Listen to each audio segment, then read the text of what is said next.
Hello, everybody, and welcome to Friday Lives. This is episode 3, powered by Restream, and we are using Restream Studio to go live and to talk to content creators about everything live streaming. My guest today is Mike Russell. He is the director of Music Radio Creative. That's an awesome YouTube channel that talks about how to create live streams, radio, podcast, or anything in between and make it sound great. All right, Michael, let's go ahead and bring you on. Welcome to the show. Hey, Anya. Really good to be here. Big fan of the Restream service. I use it myself, so it's an honor to be on right now. Awesome. That's so great. I just displayed your YouTube channel link. So for those people who want to check it out, I highly recommend it.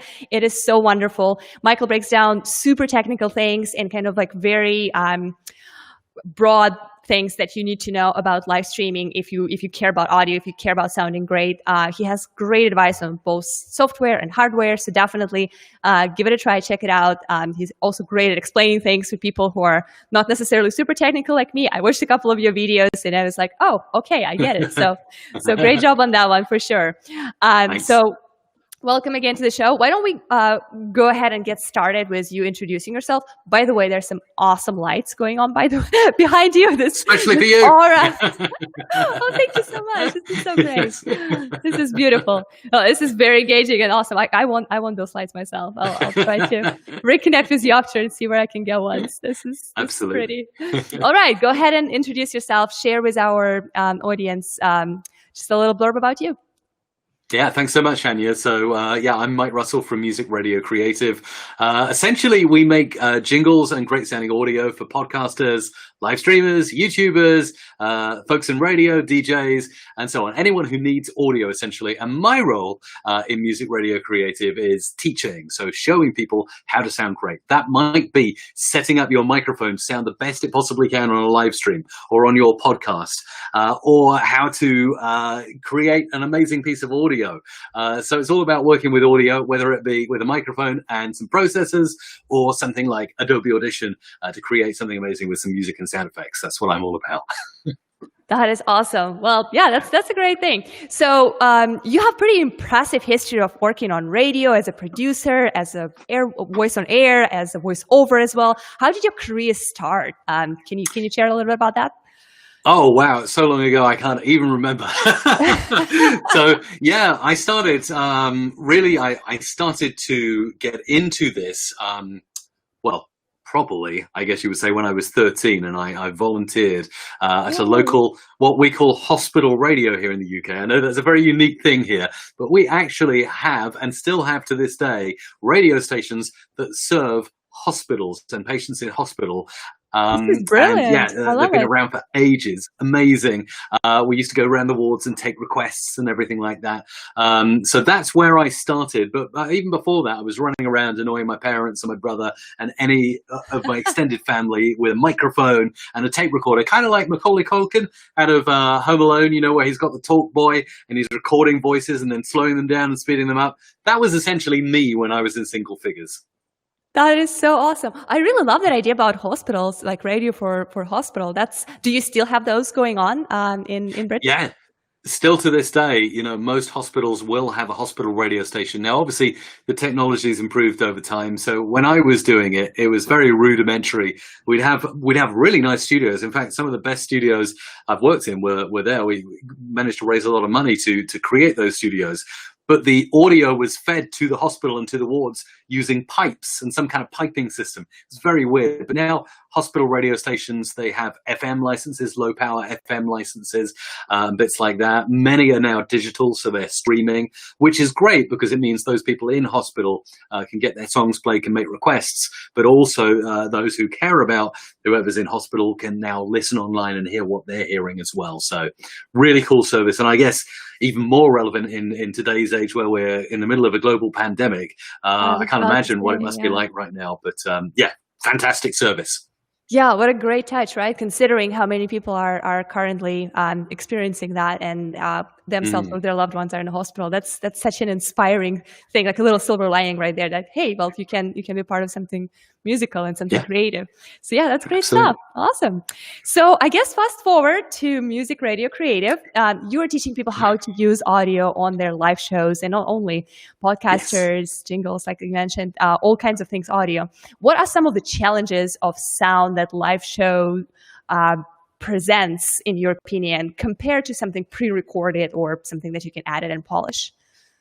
Yeah, that's a great question. I think the biggest challenge really is sounding as good as you possibly can. Obviously, we pre-record and we edit afterwards. We grab the video file and we bring it into Premiere Pro or whatever we're editing with, and then we can bring up all the lovely audio displays. We can bring up the EQ to just enhance the frequencies, you know, the high end or the low end to like boost the voice, make it sound better.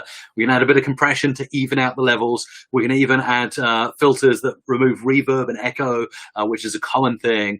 That can all be done in post, but obviously if you're live streaming, you kind of can't do that. You kind of need to sound good there and then, right? Yeah. So this is the biggest issue I think live streamers have. And I often recommend, obviously there are great software solutions for this, and we can talk about some of those, but for live streamers in particular, I recommend getting really good audio hardware. I know it's very 80s, very 90s, having like racks and racks. I can actually take the camera and show you. Please, this is what I've got right now. Yeah. Oh my God, this is processing my audio. So this is what's making me sound the way I do. Now I've got to OCD the camera again. I'll never get it back straight. I kind of got it. You kind of get the idea. But anyway, that's my rack. And if you want to see anything in the studio, I can actually point. I set up this webcam particularly for this live stream because I thought you'd ask me a lot of audio for live streaming questions. So I can actually show you some stuff and show you what I do if you like during the show. Yeah, absolutely. I think it's great that you will be showing the specific hardware, because I think that a lot of our audience will be interested in kind of learning more about this and how the setup looks, like how you doing that, so they could possibly consider. So yeah, let's just dive into that since we started and since you already moved your camera and it's not in a perfect position anymore. Anyway, let's just keep going. So for someone who is trying to set up live streaming and they're thinking about audio being important, what is the first thing that they need to think about? Like, what is the number one purchase investment or kind of like direction of thought for someone who's like, I'm going to go live and I want to sound great? Okay, fantastic question. So obviously, microphone is the primary thing. That is the thing that's going to be the difference between you sounding mediocre or rubbish or pretty good or really good. And obviously, as live streamers, we're all at different stages. I understand that. So many of us will start, with a computer. Now, if you start with a computer, at least just buy something for like, $20, $30, $40, $50. Even if it's a blue snowball, it's going to be better than your internal microphone. Please do not use your internal microphone. Same applies if you're live streaming from your phone or your tablet or your device. Please don't use the mic inside it. As good as it is, and it's getting better, go ahead and grab yourself something that plugs in. Something like a Rode Smart Lab Plus will plug perfectly into a mobile device and already give you a lot better sound than the internal mic. So microphone is really everything. And then when you get to a serious stage where you're doing it a little more often, you want to get to one of the pro mics, something like this, the Shure SM7B. It's around $300, $400, not too bad. And then if you want to go really serious and really pro, you can bring in the big guns. Something that's around $1,000 is the AKG C414. I can actually do a mic test if you like. Oh, hang on, let's move it that way. So I can go from the Shure SM7B. Yeah, let's hear the difference. Absolutely. Okay, so this is a $300 mic, and this one is $1,000, so 3 times more. Let's see if you can hear the difference. And this is me on the 3 times more expensive microphone, the AKG C414 XL2. How do I sound on this compared to this? Any difference to you, Anya? Yeah, I can hear the difference for sure. And I don't know if that's because of my headphones and I'm completely isolated. But for me personally, the difference is that when you use the $300 microphone, you sound good, you sound great. But the other one, I feel like you're just like right next to me and you're talking to me, whispering in my ear, which is kind of surreal but amazing. Yeah, it is so good. I'll stick with the SM7B because I think this is a really decent mic. Many live streamers are going to go for this. This one, there's a few others out there that live streamers use. A lot of live streamers I see like to use shotgun microphones because they don't. This is the problem. You see, you got this, and you have the risk of looking like that on your live stream. That's not very good for your live stream audience, is it? So, I mean, with this one, you can place it a little bit out of the shot and direct it like that. So I could kind of have it up there, but you can hear I'm I'd have to set my levels again because now I've gone off mic. So you can do stuff like that. But you can get shotgun mics. Can I bring you a shotgun mic into? Yeah, please go. Please do. Yeah, that's great. Like you see, guys, this is gold because how many times do we have a super professional audio studio with all the demos, with all the toys and all, like some people are mentioning here in the comments. Yeah. By the way, for all the people in the comments, just a quick mention, we are going to take your questions and comments in the middle of the stream. So in about 10, 15 minutes from now, we will be responding to your questions. So please hang on tight and stay tuned. All right, Mike, what you got? So this I haven't got it plugged in at the moment, so I can't give you a sample. But this is a shotgun mic because it looks like a shotgun, and it also is very directional. Okay, so with this, and this is about the patterns, the pickup patterns of the mic. So most mics have what's called a cardioid pickup pattern, meaning it's like a heart, an upside down heart, and you can go kind of around the sides like that of the mic, and you can still hear that I'm perfectly sounding pretty decent.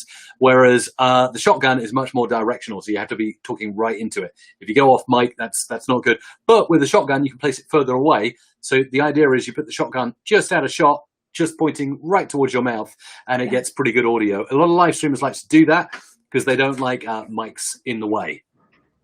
Yeah, I totally see how for me that is going to be a challenge because I definitely move around a lot. I'm not moving too much, of course. I'm not like running mile back and forth, but I definitely have this dynamic, gesturing thing. So yeah, for me, freeze and like direct your voice into this one thing is going to be a challenge. So yeah, this is great. Good stuff. Hang on, over here. I got another thing, and this is tiny. So you say you don't like big mics in front of you, or many live streamers don't like that. Well, how about something that comes in like the size of a wallet? You can open it up, and this can plug either directly into your camera, or if you get an adapter, you can plug it into a mixer or an audio interface, so you can get it into your computer. This is the and actually I use these all the time when I'm shooting videos. The Rode Wireless Go is really, really cool. Now you can use it, this is like a transmitter and receiver. So transmitter with a microphone built in and receiver that then plugs into your camera or your mixer or your audio interface. And then you clip that onto your shirt like that, and it's perfectly brilliant. You can also get like a little lavalier that plugs in to the jack here and clip it on, and it's really discreet. So that's another option. Well, that's awesome because that you actually anticipated my next question because I do have some experience in hosting live shows from the events. So one of my previous careers, probably my previous life, was the host for a gaming TV channel, and Lavalier was my friend. Lavalier was my thing because that was the easiest thing when you're running around chasing gamers, esports athletes, and you're trying to get interviews real quick, the moment when they're available. So of course you don't have time like, okay, everybody now freeze. We have a 15-minute setup here, giant microphones, everything. So the Lavalier was great for me in terms of, so the cameraman could switch in between my hand mic if I'm just doing something myself and the lavalier if I'm interviewing somebody. So I was going to say, do you recommend lavs for live streaming, or is it only kind of like field thing when you go somewhere and you're either streaming or broadcasting from the event? Yeah, you got it, Anya. I mean, that's pretty much answered the question really well right there, I'd say. It's great for running around and, getting audio. Now, obviously, bear in mind, if you're going to interview someone, really the lav is for you. It's picking up your voice. You'd need to also hook the guest up with a lav, or you'd need to have like a run and gun kind of mic. So one that you can hold in your hand, like a lollipop microphone. And actually, really cool thing is this. So you can actually pop the Rode Wireless Go inside this. Like that. This is like a little adapter thingy. You can pop it inside that, and it's wireless. That becomes the hand mic right away. Pop it in there, and then you can like, hello, how are you? Answer the question. Awesome. So yeah, tons of stuff you can do. But lav is great if you're on the move, for sure. If you are static and you're live streaming in a studio, you definitely want to look for one of the bigger mics. You're going to get the best audio quality from something like this, or the other condenser I was showing you a moment ago, also shotguns, and they can be sort of static. You can get a boom arm, they can stay in position. That's going to give you the best quality audio if you want it. Awesome. So kind of in that realm of things, another question that I had for you is that there's an opinion that people would watch a stream with kind of a Mac video quality, but not bad, shitty, or rubbish, as you said, audio quality. Yeah. So what do you think about that opinion? And if you agree with that, because I do believe, and I have a little bit of reasoning behind that, like what are your thoughts on that? Yeah, sure. So I think there's been some studies into this. Unfortunately, I can't cite any of them, but there have been tests, from what I understand, that have proven that, yeah, audio quality seems to be the most important thing to focus on before video. And obviously, video quality is also very important. But with audio, if someone's finding it hard to hear what you're saying, then they're not going to stick around. You can have the most beautiful visuals and lower thirds and graphics and cutscenes. But if it sounds terrible, then yeah, people are not going to continue watching. I think it must be something in our human instinct where, we just simply cannot process something that sounds terrible or sounds bad. And there's no excuse for it really, because all the tools you have are right there, very accessible, very easy to get hold of. Yeah, and some are very affordable, just like the ones you demoed earlier. $300 for someone who is seriously thinking about streaming is pretty reasonable, right? Yeah, Yes. I think from my experience, what I've seen is a lot of times people experience live streams not necessarily by watching them, as crazy as it sounds, as much as we think we care about the video and how we look and our hair and whatever. A lot of people are actually turning on and tuning on some educational lives and streams like this one when we're sharing stories and just have it on the background, right? So they're doing something else. They might be doing their work. They might be doing something around the house, and they just kind of use live stream as a podcast almost. And for that purpose, hey, who cares how great you look? If you are impossible, if the information is impossible to process, then people probably not going to stick around. So yeah, that's absolutely definitely something that I have witnessed before as well. So I am going to go ahead and start taking some questions because we have a lot of questions right now. Like people keep coming in, and this is all great stuff. So I'm going to go ahead and start with one that is just going to sound like something for Mike. Mike Russell is the reason why I started podcasting and now hosting live shows on child protection. So this is a little pat on the back for Michael. You're so inspiring. How does it feel to be someone's hero? Wow, I'm honored. I didn't expect that. I didn't think that was possible, but that's what happens when you put stuff out there. People watch, and hopefully you inspire as well. That's why we do it. Awesome. Another question from Alex. He's actually part of Restream team, so good to see you here, Alex. His question is my iPhone 11 good for live streaming? I think specifically in the aspect of audio and like how would you sound if you went ahead and did that? But what are your? Do you have any opinion on that? First of all. Hey, so the iPhone, from what I understand, I am an Android user, although I did use iPhones in the past and have enjoyed them. So the camera on them, obviously, as you know, Alex, really, really good. Great quality. If we're talking specifically audio, I think the internal mic on the iPhone is getting better with each single iPhone that comes out. But I would still recommend grabbing yourself a little external microphone. Like I mentioned earlier, either the Rode SmartLav Plus, which really easily just plugs in. Now, you do need to look at the cable. It's very important you look at the cable that goes in if you're plugging a mic into your iPhone. So there are different tips. I wonder if I've got a cable that I can show you. There are different tips at the end. Yes, I do. I've got one right here. Now, if I bring this out and see if I can get it right up there to the webcam. So this is known as a TRS, and it's got, you probably can't see it very well, but it's got two black rings on it. Yep. TRS. Most microphones that are not designed for phones have two black rings around the jack here, and they will not work with your phone. You need to get a microphone that has a TRRS connection, which is essentially three black rings. So the Rode SmartLav Plus has that. If your microphone has that, it will be compatible. If not, you can buy adapters, but do your research because mics are different beasts and you just need to find what you can. But definitely, if you're going to use your iPhone 11, get yourself an extra microphone that plugs in. And of course, you probably don't have one of those jacks on the iPhone 11, so you probably need to get a Lightning to 3.5mm jack converter as well. Thank you very much, ka-ching, Apple. Exactly, right? Yeah. Yes. iPhones come with like one hole, and you're like, okay, I see how this is nice and slick design, but seriously, I might need more things to plug in than just the charger, right? So yeah, totally hear you on that. An iPhone user checking in here. So here, the struggle is real. I'm going to take another one here from Rob Belasabas. He is actually also one of Restream Restream users and one of our partners. Rob, welcome here. It's so great to see you. Question for Mike. Mike, with the Shure SMB, do you need to use an interface if using with a MacBook Pro? What? Yeah, that's a great question, Rob. And yeah, for the Shure SM7B, you definitely you need something between the microphone and the computer. As this microphone is an XLR microphone, I don't think I explained this clearly at the start, but I think it's important. USB microphones have the USB connector that goes straight into your computer. That means you can take that microphone, plug it in, and it will work. But most other microphones that don't work straight with your computer are XLR microphones. They have the three prongs at the end, the three pins at the end, and you cannot plug them into a computer. So the Shure SM7B is an XLR microphone, and you will need to get something that goes between the XLR cable and the computer. Usually that's an audio interface. And that will work with most microphones. Although with the Shure SM7B in particular, there is another caveat in the fact that it's a dynamic microphone. It doesn't require any power to work, but that means the volume level by default is really, really low. Now, if you try and boost that up with most audio interfaces, you're going to get a lot of hiss. It's not going to sound very good. Most people will go and spend $140, $150 on a cloud lifter. And a cloud lifter essentially gives clean gain to the microphone, makes it sound good. But even with the cloud lifter, you still need to get an audio interface before it goes into your computer.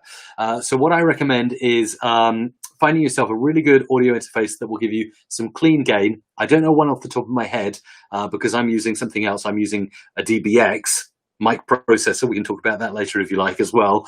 And that gives me enough gain before I then plug it into my audio interface that then goes into the computer. So essentially, long answer to your question, but Rob, yes, you'll need an audio interface to get the audio from this into your computer, into your MacBook. Awesome. Well, thank you so much for that. Yeah, I'm sure that this is super helpful. And we have another question that is really pretty much about me and my situation right now. Just a quick backstory about this. I am streaming this from our Restream office, and this is a big, big, big room, basically our downstairs community area / kitchen / open desks. Since Friday Lives is kind of an experiment, we haven't completed our professional studio setup, so that's why I don't have fancy, awesome looking lights like Mike does. So we basically started with the basic. We got a good mic, we got some web camera, and we're kind of building on that. But we don't have like a nice space that takes care of acoustics. So the question is, how would you improve room acoustics if you're in a big room without being able to cordon areas off, which is specifically my case, and I'm sure a lot of people are in similar situation and don't have the capacity to build like a small studio in their closet or something like that. What would be your recommendation how to remedy that? Yeah, that's a really good question, and I think I can see that. What's the flooring like there in your room there, Anya? Is it? I'll show you. What type of flooring have you got? Since this is one of those streams when we're taking our cameras off and start to like throw them around, I'll go ahead and do that. So this is kind of how it looks. This is Lawson. He's one of our engineers, and he says hello. Hey. This it's not a carpet then. Yeah. And this is a really tall ceiling, and of course we have a Ukrainian and Texas flag in there Nice. because we can, right? And and this is I believe this is kind of like real flooring, and it's a very high ceiling. It's definitely a lot of space, a lot of room. It's beautiful. It's lit. We have this wonderful gigantic window here that goes all the way up to the ceiling, but it creates quite a bit of echo. So you've literally got like everything working against you in that room. Yeah. You've got a wide open space. You've got no carpet on the floor. You've got a big window next to you.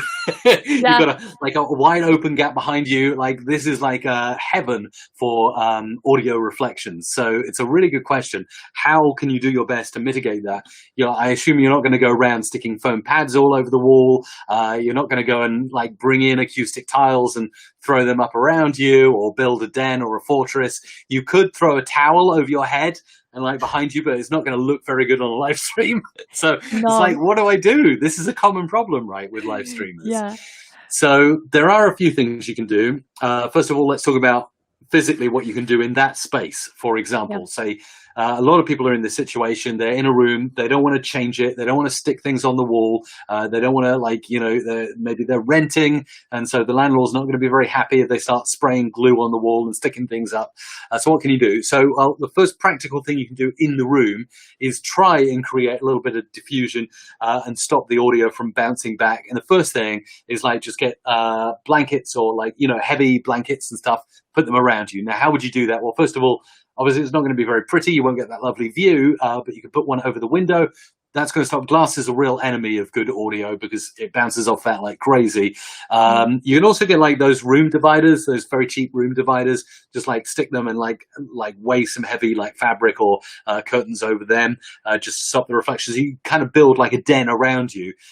Make it kind of easy. Maybe 2 dividers that you can put in behind you and to the side, and then maybe at the end you got a space you can put them to the side. So that's what you can do in the room with what you've got there. Another thing, though, might be even better before you start doing any of that, is look at a processor for your microphone that is really going to help you. And I help a lot of people as part of what I do. I help a lot of people set up their audio to sound good. And I help them in particular set up one particular product that I love and I'm actually using now, called the DBX286S. And as we're doing the camera thing, there it is right there. This is a DBX286S. I've got 2 of them, in fact, and you'll see this one down below is the one that I've got the Shure SM7B plugged into. So this is a processor for your microphone, and it makes it sound good in many ways. First of all, it takes the signal from your mic, and as you can see, I said the SM7B needs a lot of gain, so you can see that gain is turned nearly all the way up to the top. And then over here, you've got like a compressor, so that makes your voice sound better and louder and clearer. And then you've got a de-esser that removes the sibilant sounds, and then you've got like enhancer, low and high frequencies. What you'll be really interested in is this one near the end called the expander gate. And you can see as I'm talking, the light is flicking on green, and when I go quiet, the light goes red. So this is what you'll need to set up nicely. That's where I've got my dials for the Shure SM7B. And in most rooms, this will work really well. So let's go back to this view again. So what that is doing, a gate. Let's explain what a gate does. And this is the biggest reason, the biggest thing you're going to love about improving your audio quality. A gate essentially does what it physically does, gate opening and closing, but with your audio. When the audio goes above a certain level, the gate opens, you can hear the audio. And when your audio goes below a certain level, the gate closes and you can't hear audio. So when I go quiet, instead of hearing, if there was background noise in this room, like a fan or birds tweeting or anything, when I went quiet, everything's 100% silent. That's because the gate's closed. And when I talk, gate opens, audio gets through. And you can set it up with a good ratio and a good threshold so that it bites at just the right points, so that when you start tailing off with your words, it goes quiet. And then when you come in really loud again, it opens up again. Now, this will work with what you have there, and a lot of other live streamers have, and that is room echo, room reflection. If you set this up well, you'll be amazed. You will be like blown away. You'll be like, how did I never know about the DBX286S before? Because it will make you sound so much better. In fact, after the call, I want to talk to you and I want to persuade you to get one of these in your chain. I'm sold. Like, this is great. So you say that if that is something that we decide to purchase, basically we don't have to worry about anything else. No dividers, no carpets, no. Well, it helps. It helps. But this first, and then the treatment, and then the treatment. So do as good as you can with the DBX286S. That will get you 80 or 90% of the way. And then if you're a real perfectionist and you want to take it to the next level, then you can look at the sound treatment. You can even go pro, get the pro. All of this stuff behind me, this is not just pretty. These are real acoustic tiles, and behind them they have the foam, and so it's really making this room. So to give you an example, Anya, when we first had this studio built, it was an empty room, a big empty room, kind of similar to you. Lots of glass around. You can see actually if I point over that way, there's glass over there, and over that way, there's glass over there. Oh, wow. But the really good thing is we've got like tiles here. We've also got tiles up here on the roof. Can you see that? Yeah. There we go. All those tiles. And the roof really makes a difference, because you would be surprised the amount of audio that was bouncing down. As soon as I put those up on the roof, the audio dramatically improved. But before we even did any of that, when we had the big empty room, the echo in here was terrible. I'd say it's just really, really bad. And I was like, I cannot have echo in this room that I'm broadcasting from. So we pulled in a DBX. switched it on, set it all up, and it immediately made everything sound fantastic, up to about 80-90%. And then putting the tiles on the room then behind was just like an extra, 5-10% sort of nice to have. If you can have all of it, it's going to make you sound great. But yeah, a mic preamp and processor. You can find other ones as well. Don't just look at DBX. Look at the other ones that are available. I just say DBX because I've used it like pretty much all my career and I love it. But there are others, and yeah, just get the one that works for you. But make sure it has a gate on it, a noise gate. Yeah, that is great. Yeah, we definitely will connect after the show and talk about those great recommendations. And I think it would make sense for us to also add them as a comment to this video, so people who watched us, if they want to actually come and see the whole list of things that we discussed, we will definitely work on that. So you can come back and check the recording for this and see the comment from Restream, where we'll list all those things, because I believe this is very helpful. It brings a lot of value to people who are thinking about streaming. We'll take By the way, one I've more. just seen Michael has said on the YouTube chat, I'm watching the YouTube comments, he said, how about one of those noise dampening things that goes around the mic? Have you seen those things? Yes. Like the little shields with the foam inside? This is a personal thing, but I hate those things. I don't think they make much difference. Some would argue they do. I'm sure the manufacturers of them would argue they do, and they probably do make a little bit of difference. But I think they look ugly, they're weird, generally, I would say they're for voiceover artists on the move looking to get slightly better acoustics. But if you're a live streamer, you definitely don't want a shield in front of you. That's not a good idea. No, I would not want to have those things. I've seen them. Actually, I did work with some voicing in the past, and I was always like, there are two things that I had problems with those things. First of all, yes, they look weird, and they are very like alien planet looking things. Like, what am I doing here? What are those things? And then because typically they would put them in a super tiny room that is like smaller than an elevator. It makes me feel very claustrophobic, and I definitely would not want that on the stream, where presumably some people are still watching us live and they want to see our pretty faces. So no, those things are definitely not for me. So I'm happy that you agree. I'm going to bring one more technical question here. It's actually a follow-up question from Rob, but I think we could make it a wider question. Any recommendations on interface? So speaking about software, right? So Rob was asking about MacBook Pro and SMBs, microphones. But in general, what would be your suggestion in terms of not hardware toys, but more of like a computer programming thing that would be helpful for great audio?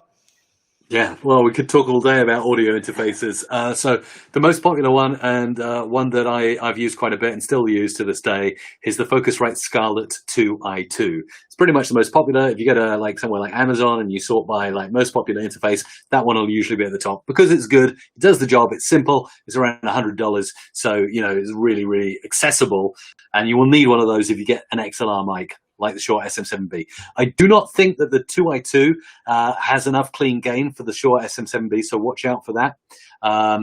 But saying that, if you get the Focusrite Scarlett 2i2, which will plug by USB into your MacBook, and then you pick up the DBX, this is how your chain would look. You'd have Shure SM7B going into the back of the DBX, set up all the processing dials correctly on the DBX.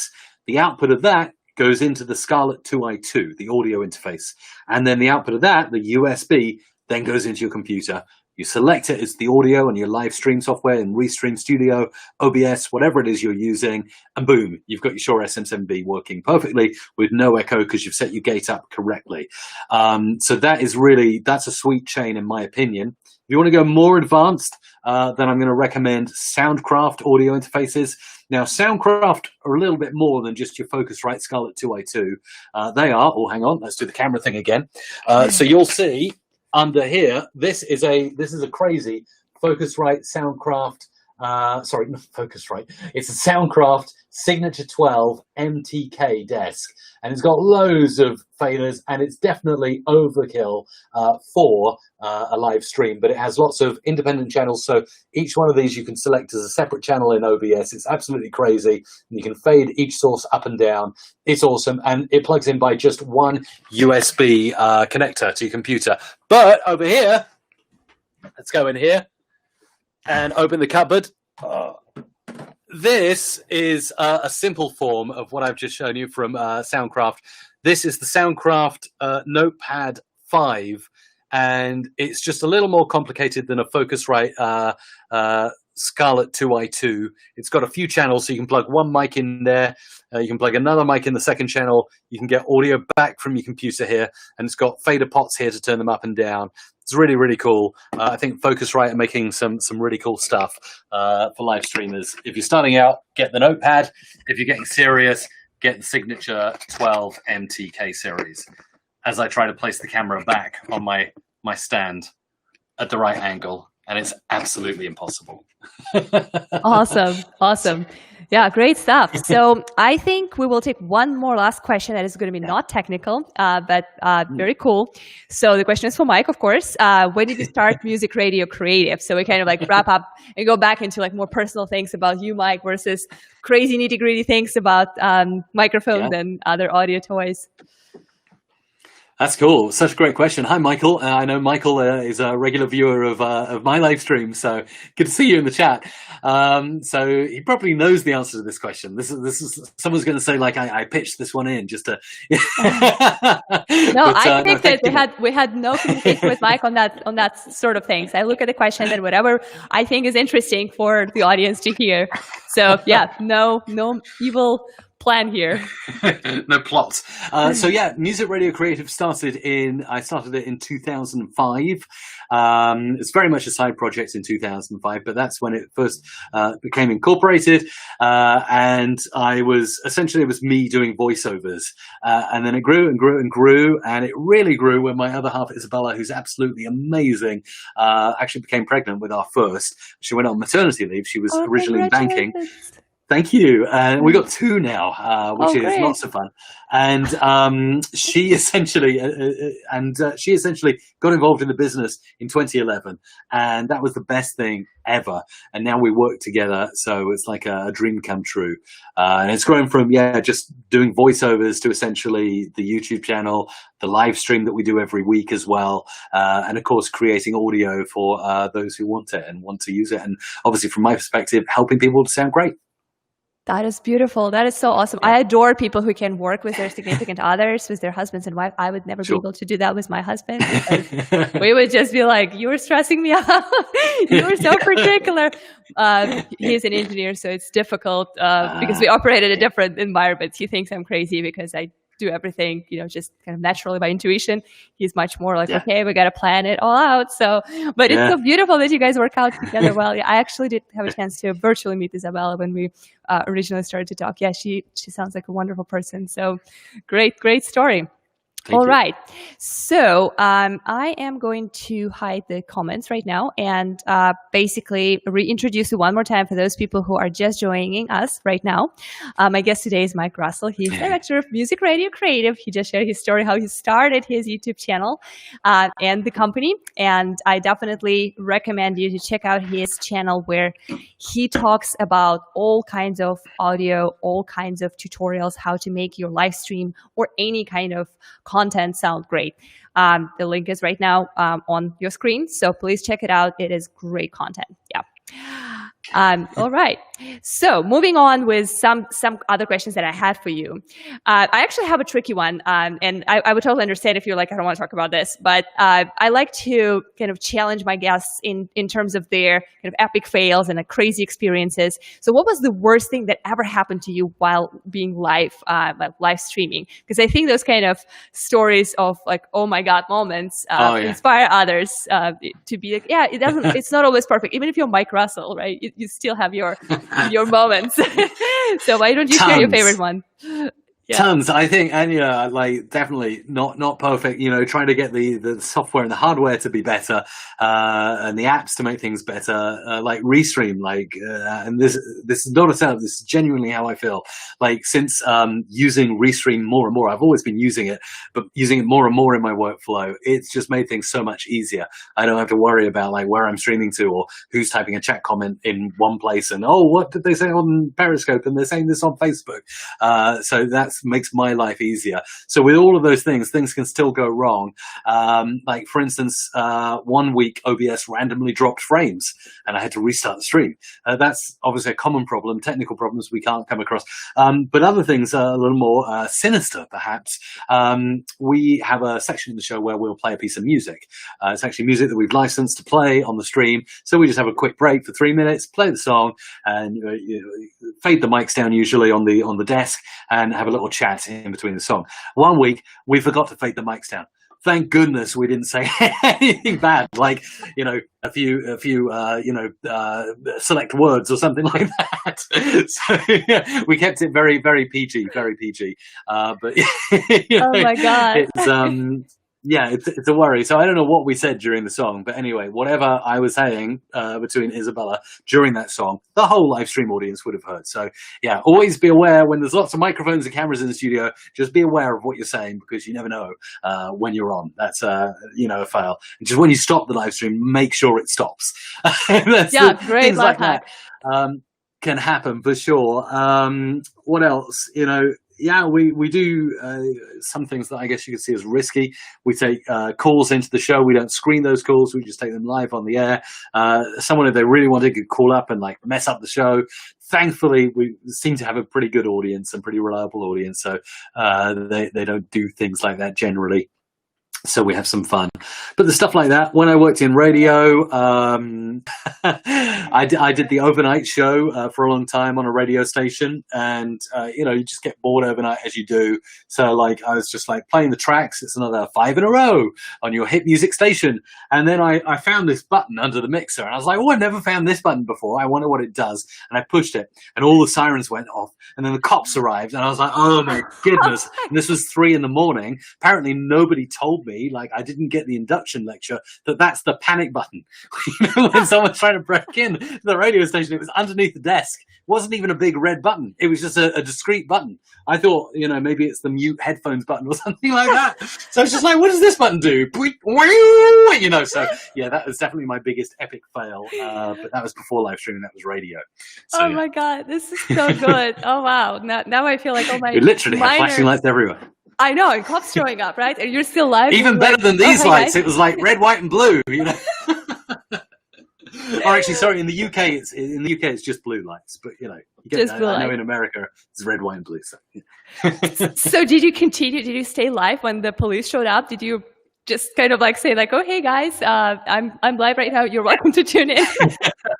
Well, yeah, it was a radio station, so we had to remain on the air. It's a 24/7 radio station, so the music kept playing. Obviously, we had a play-out system, so we had a computer that kept the music playing, and everything was explained away. And of course, it notified everyone, not just the police. It notified the program director, it notified the head of engineering, and so the phone lines were going off the hook. I thought I was Mr. Popular. I was like, wow, all the phone lines are lighting up. Wow, what have I just said on the air? I must have just done something really amazing because everyone's calling in. What a great radio host I am. Until everything continued to progress that night. I don't think I was the most popular host on the station after that event. Oh my God, this is brilliant. This is so awesome. I can't imagine. Now I feel like all my little minor issues are just kind of like, oh, that's a joke compared to the police showing up. And especially here in the US, like they take those things serious. Like you see a bunch of people showing up with guns and stuff. So speaking of that, like what is your advice when epic fail happens? Whether it's your scale, when police shows up and like all the directors are informed about your experiments with buttons, or whether it's something small like a disconnect, what is the best reaction? Like, because a lot of people kind of freak out and they're like, oh gosh, everything is ruined. My streaming career is gone. Like what is your natural kind of reaction to it? Because some people start laughing, some people like make it humorous. Like I kind of tend to be like, that never happened. I'm just going to pretend like this has never existed. So, that's the one. Yeah. That would be my advice. That's the pro tip. I mean, the natural human instinct It's like, oh my goodness, it's all going wrong. I'm so sorry. This is broken. Frames are dropping. This is switching off. The camera's not working. But your audience actually really, they don't care as much as you do. What they care about is just getting the content and getting what they came for. They don't care that your OBS is dropping frames. They don't really care that your microphone isn't perfect. They don't really care that you didn't set the levels correctly. They just care about your stream working. So the best thing is to ignore. If you see something, and I always say this to Isabella, she's my co-host on the live stream. It's like, if something goes wrong, if something looks like it's not working, just carry on. So, you often get those things where YouTube is like dropping out and it's like, oh no, it's like, is it my end? Is it YouTube's end? What's going on? Don't mention it unless it's like a catastrophic, power failure or whatever. Yeah. And like everything goes off. If it my rule is like, if it looks like something's going wrong, but you're not sure, just carry on as if nothing's happening. And the important reason why it's important to do that is, like, say it looks like YouTube's dropping out or LinkedIn's dropping out and the live stream is fading, yeah? But it's not, it's just your connection. You're going to look like a total fool if you just stop your flow and you're like, oh, it looks like it's finished. Hang on a second. That's going to look ridiculous. Just carry on and hopefully it will resolve itself. And if there's two of you, that's brilliant because one of you can do something while the other is trying to fix the problem. Isabella knows that very well. I'm like, just talk for a bit while I check out why this is happening. No, that's great. That's the power of having someone else, right? Like co-hosting or streaming live shows with somebody else, because then even if whatever happened to you, as long as the other person is still live, you're like, okay, they got this. At least fingers crossed, I hope they got this. So yeah, definitely. Speaking of things disconnecting and dropping, I have my wonderful Restream team helping out with some chat comments and kind of monitoring things. Like, I don't actually have all the windows open. Like, I'm live on LinkedIn, YouTube, Periscope, and Facebook for Restream, and also on some of my personal profiles, including my LinkedIn profile. And I don't have any of that stuff open. I'm happily using Restream chat to get all the comments and to interact with the audience. Awesome. And I don't even look there because then later on, my team knows, they don't tell me. Like, if something went wrong on one of the channels, they'll be like, no, we're not going to disturb you during live stream. We'll tell you later. We'll tell you, like, oh, there was a massive fail on the YouTube side or on something else. But you'll find out when it doesn't matter anymore. So I greatly appreciate that. I think that's the best approach for sure. So one last piece, I guess, part of the segment that I wanted to talk to you about is about streaming music, right? So coronavirus kind of changed the life of DJs and changed how DJ sets are played. We at Restream see that a lot because everything that used to be live DJ sets, live DJ events, all these clubs, music venues now turned into live streaming. And I am curious about your opinion on how the live streaming of DJ sets is evolving right now, and what, from your perspective, what is your kind of input on that? Like, what are your thoughts and what are your recommendations for the DJs in terms of keeping it up and streaming live and continuing their great work and passion with great quality? Such a great question. If you're a DJ at this time, as you mentioned, I mean, a lot of what you've been doing relies on, like you say, going to clubs, going to venues, going to events and playing your set. You're not able to do that right now. So the best thing is to do a live stream. This is the perfect time to do something like that. And the DJ I would immediately point to, even, before this situation, DJs have been doing podcasts and live streams, but the one DJ I would point to if you want to see how to do it right is actually my favorite DJ, Armin van Buren. Amazing trance DJ. Every single week he hosts a radio show called A State of Trance. And that show is live streamed. It started off as a podcast, just a radio show only, but now he live streams it. He's got a beautiful purpose-built studio in Amsterdam with multiple, I think they're PTZ optic cameras that kind of move around and stuff. And it just looks amazing. So he will play his music. He will play a bunch of music on there. He's also got like a place where he can like mix with decks and things like that. And it just really engages people at this time. Obviously, you get the two-way feedback Because when you're a DJ out there gigging, you know, the only feedback you get is really the crowd just like putting their hands up or saying, "Yay, this is fantastic!"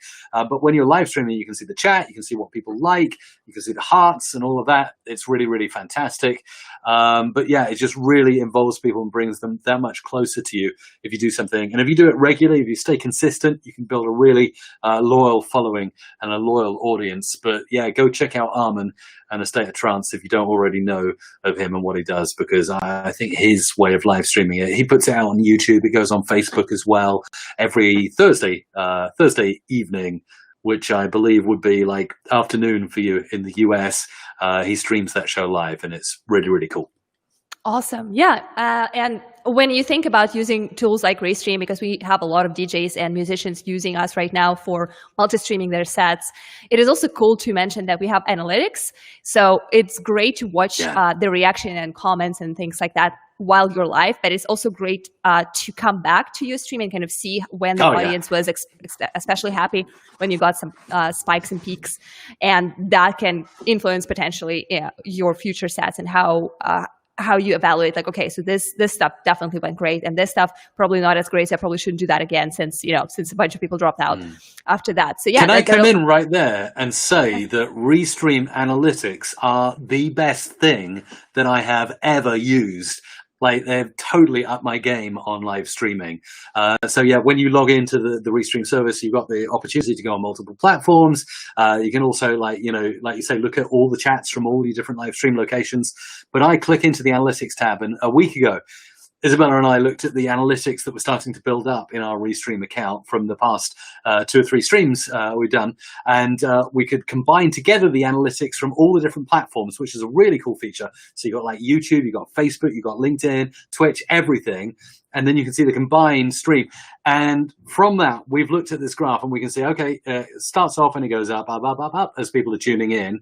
And then, suddenly here it just goes like that. And then it goes like that. And then it goes like that. And it's like, what is going on? So we went back, rewatched our live stream, went to all the points where our audience was doing that. And then we said, oh, they don't like that. And they tune out when we do that. So we made changes to our live stream based on the analytics that really are only available in such a way, like an aggregated way inside Restream. I think it's a phenomenal part of the service you provide. And yeah, I'm using it actively to improve what we're doing on our stream. It's genius. It's amazing. Yeah, I just love it. So there you go. Thank you so much, Mike. This just like, you made my day. Like, this whole stream made my day. But this part is so great to hear. Thank you. I appreciate it. Yeah, analytics are helpful. I believe if you're like me, like, I like to analyze. I like to rewatch my streams and think like, oh gosh, you shouldn't do this ever again. Like, don't look there. Like, don't say this kind of things. This joke was not even remotely funny. So I like to analyze those things. And when you also have some data on top of that, just is very real, right? It's very non-biased. Like, okay, these are your viewers, these are your comments, these are your trending words. So you can kind of look at that information and make some conclusions. It doesn't mean that after watching analytics of one stream, you should rebuild the whole thing, because of course every stream is different and the audience every day is different. But if you're seeing some trends, if you're watching your analytics throughout, let's say, weeks and months, of course you will see certain tendencies and trends, and then that's definitely worth reacting to, or at least thinking about. So thank you so much for your endorsement. I really appreciate it. And I guess moving from DJs, so what about music, instrumental music, and streaming something like actually playing the guitar, playing some musical instrument, singing, that kind of stuff? Do you have any experience with that? Do you work with those kind of clients at all? What do you recommend to those kind of people who are trying to stay connected right now? I'm not a musician myself. I don't stream music myself, and it's not something I have a great deal of experience with. The only experience I've really had is actually just watching those sing-alongs that have been on the YouTube and all over the place since the whole global pandemic kicked off. A lot of people are streaming. A lot of well-known musicians are streaming, and I think it's a great way to stay in touch with your audience and bring people together at this time.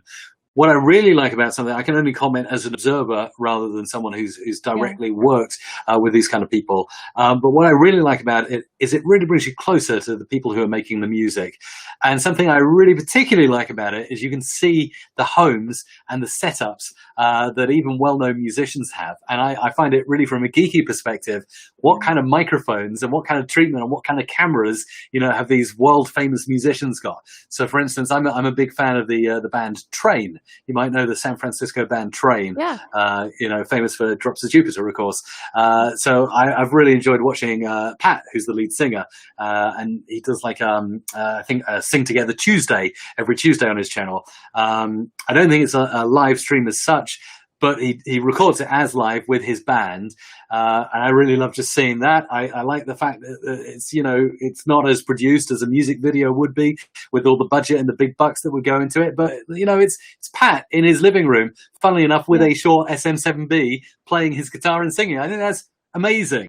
And I've seen all the mics that people have got. So I've seen people like the Shure SM58.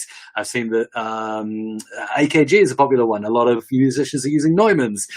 So I found that really interesting. What mic have the musicians got in their home setup? What kind of gear have they got going on? So that is interesting as an observer. And I think, I just enjoy it. I think it's a great idea.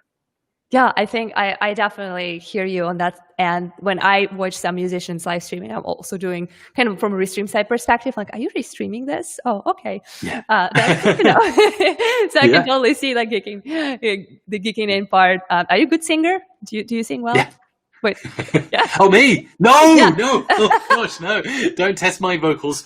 All I can do is I can try and throw on a bit of reverb like this, but I'd probably shatter the windows in your lovely office. Oh no! So I won't even do that. I was ready. I thought you were gonna do that. I was like, oh no, I was totally kidding. If you don't think you're a good singer, don't. No, it's not gonna work. That's definitely my approach. I'm not a good singer, so I definitely appreciate those sing-alongs, and I think it's a great idea for musicians to do, and it's very connecting. But yeah, not for everybody, right? So Michael, thank you so very much. We are coming close to the end of our stream. Thank you everybody for showing up, for your great comments, great questions. We had such an engaged audience today, so many different technical and non-technical questions. So it was so great to see everybody. People showed up from all platforms. I see people from YouTube, from Facebook, from Periscope, from LinkedIn. So it's so great to see that this is working. Going to multiple platforms is helpful, and we can connect with more people, and we can engage wider audience. So that's great stuff. And Mike, you were so awesome. So many insights, such a great advice for people who are just starting, for people who are much more knowledgeable. I think this show is going to be rewatched by people who are interested in upping their game in terms of audio and how they sound. And we will definitely add some recommendations from Mike in terms of hardware and software on how to sound great on your live streams.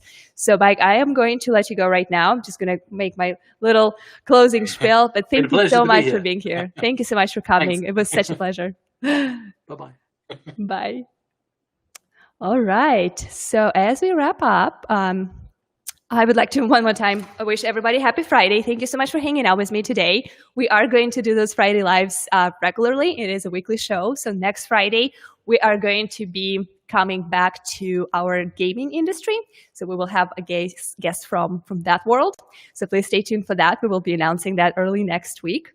So Restream Friday Lives are powered by Restream Studio. That is how I go live. This is how I invite my guests to join me. And this is also this wonderful tool that allows me to see the chat and display certain comments of people and share them with the guest and react to them. So if you're interested to learn more about that, please let me know. You can connect with me on LinkedIn. You can comment here in whichever platform you're watching. And thank you so much for being with us. Hopefully we will see you next week.